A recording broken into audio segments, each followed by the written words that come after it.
For about as long as I've played Summoner's Rift, I've played the support position. Buying Soraka as my first champion despite not knowing anything about her, and starting in Season 5 when support was, without a doubt, the least popular role in the game, made it so that I'd get it just about every single time. Throughout my journey to level 30, I'd eventually buy more champions like Sona, Taric, and eventually Nami, which is the champion I ended up maining. Or whatever the closest I could come to maining a champ would be. You see, I have a hard time playing the same thing over and over. I certainly tried with Nami, and have about 400,000 mastery points to show for it. So, I tried different support champions now that I'd gotten to the point where I owned every champion in the game. I'd try Zillion, Karma, Lux, Brand, Janna, and so on. And I'd find it interesting to play the one role I play in a different manner, although I ultimately didn't find it that fulfilling. That is, until Season 8 rolled around. At the start of Season 8, I queued into a normal game. It happened a while ago, so I don't remember the exact details of how it happened, but I ended up queuing as Ziggs that game. Ziggs, for reasons I'll get into in a future video, is not a support.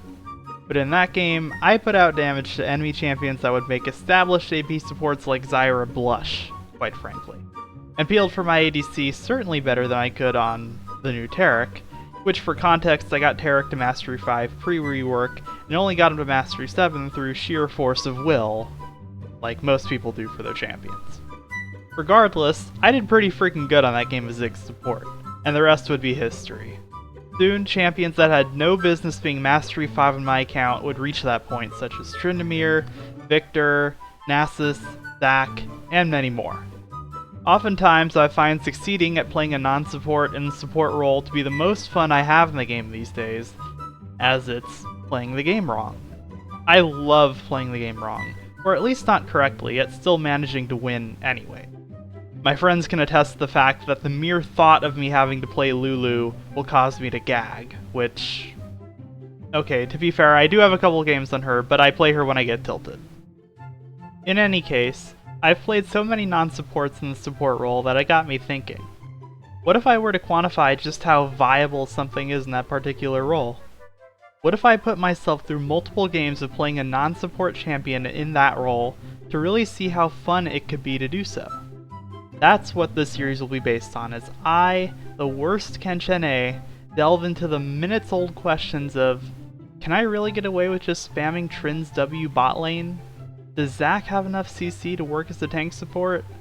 Does it really matter if you steal your carry's kills if you're Jhin? Welcome to Can It Support, the series where I attempt to examine just how much potential a champion has in going the most selfless role in the game. And before we start, a disclaimer of course, I am not a diamond tier or higher player. I have friends that are, that I can fact check with, but besides that, my experiences come from playing against the silver and gold tier players I get in normal games. Obviously, if you want to replicate this, don't do this in ranked, unless you make it actually work and can carry your team, in which case you're probably playing something that's a meta support now anyways. The order in which I do these videos will not be alphabetically, so my apologies to the one lone Aatrox main that comes across the series that really wanted to see the potential he has to support. Don't worry, I'll get to him someday. The order in which I'll do this has been decided by a random number generating website, so the order in which I play these champs will be pseudo-random at the very least.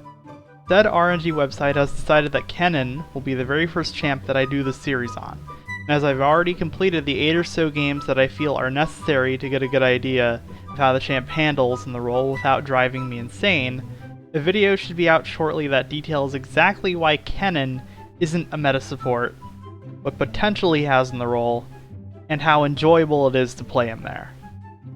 And if you're waiting, with bated breath I'm sure, for more skin series videos, my apologies. Between wrestling with how I want to present them going forwards, stuff going on IRL, the next skin being a Nidalee skin, and given that I absolutely hate having to play Nidalee, the series has hit a little snag. Hopefully once I get an idea of how I want to present it, namely, if I even do live recordings of the games or just do what I did when the videos didn't record, and watch them from the replay tool, the series should be back on track. Anyways, I hope you enjoy the concept of this video. It's what I like doing the most while playing League, so it'll be lots of fun for me at least. Thanks for watching, and I'll see you guys around soon.